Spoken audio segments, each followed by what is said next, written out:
There's a giant hole in Pelosi's coronavirus bill. The legislation passed by the House doesn't actually guarantee paid sick leave to most American workers.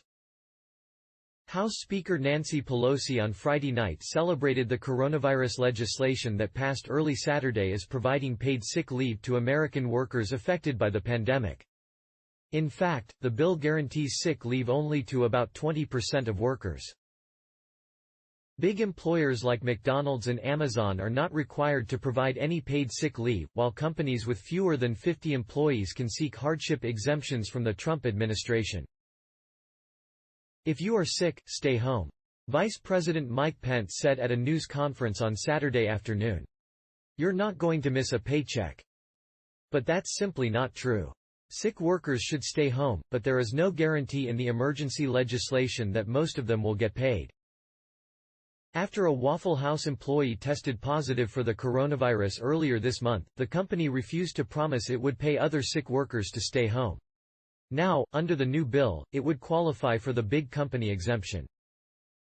The legislation also provides some compensation for workers who need to take longer leaves under the Family and Medical Leave Act, but this too excludes workers at big companies. And the bill allows the Labor Department to grant hardship exemptions to businesses with fewer than 50 employees. That category includes another 26% of the workforce, meaning that fully 80% of workers may not be able to cash in on Ms. Pelosi's rhetoric. Some large employers have announced voluntary grants of paid sick leave for workers affected by the coronavirus. After a Walmart employee in Kentucky tested positive for the coronavirus, the company announced it would provide up to 2 weeks of paid leave for workers who fall ill or are quarantined because of a confirmed exposure to the virus.